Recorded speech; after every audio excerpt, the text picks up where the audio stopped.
حضرت موسیٰ علیہ السلام کی ولادت پر آپ علیہ السلام کی والدہ فکر مند ہوئی کہ اس بچے کو فرعون قتل کرا دے گا۔ اللہ سبحانہ تعالیٰ نے ان کے دل میں بات ڈالی کہ ایک صندوق میں بچے کو ڈال کر دریا میں بہا دیں، اور انہیں تسلی دی کہ اللہ سبحانہ تعالیٰ حضرت موسیٰ علیہ السلام کو واپس ان کے پاس پہنچا دے گا۔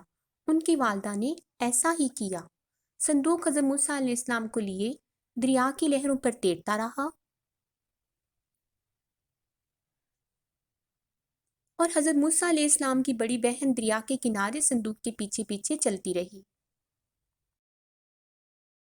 حضرت موسیٰ علیہ السلام فرعون کے محل میں جب صندوق حضرت موسیٰ علیہ السلام کے لیے دریا میں تیرتا ہوا فرعون کے محل کے سامنے پہنچا تو فرعون کے لوگوں نے اسے نکال کر فرعون اور ملکہ کے سامنے پیش کیا۔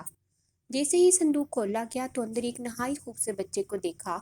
اللہ سبحانہ تعالیٰ نے حضرت موسیٰ علیہ السلام کی محبت ملکہ آسیہ سلام علیہا کے دل میں ڈال دی۔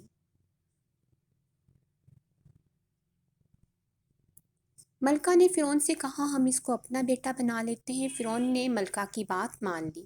یوں فرعون حضرت موسیٰ علیہ السلام کو قتل کرنے سے باز رہا۔ حضرت موسیٰ علیہ السلام کو دودھ پلانے کے لیے کئی دائیوں کو بلایا گیا، لیکن حضرت موسیٰ علیہ السلام نے کسی بھی دائی کا دودھ نہیں پیا۔ حضرت موسیٰ علیہ السلام کی بہن جو یہ سب حال دیکھ رہی تھیں، انہوں نے درخواست کی کہ میں ایک ایسی عورت کو جانتی ہوں کہ جو اس بچے کو دودھ پلا سکے گی۔ ملکہ آسیہ سلام علیہا کو بچے کے بارے میں بہت فکر تھی، چنانچہ حضرت موسیٰ علیہ السلام کی بہن کی درخواست قبول کر لی گئی۔ حضرت موسیٰ علیہ السلام کی بہن اپنی والدہ کو لے کر محل آ گئی۔ جب حضرت موسیٰ علیہ السلام کی والدہ نے انہیں دودھ پلانا شروع کیا تو حضرت موسیٰ علیہ السلام دودھ پینے لگے۔ یہ دیکھ کر ملکہ کو اطمینان ہو گیا۔ یوں حضرت موسیٰ کی والدہ حضرت موسیٰ علیہ السلام کو دودھ پلانے پر مقرر کر دی گئیں۔ اس طرح اللہ سبحانہ تعالیٰ نے حضرت موسیٰ علیہ السلام کو ان کی والدہ کی گود میں دوبارہ پہنچا کر حضرت موسیٰ علیہ السلام کی پرورش کا اہتمام فرما دیا۔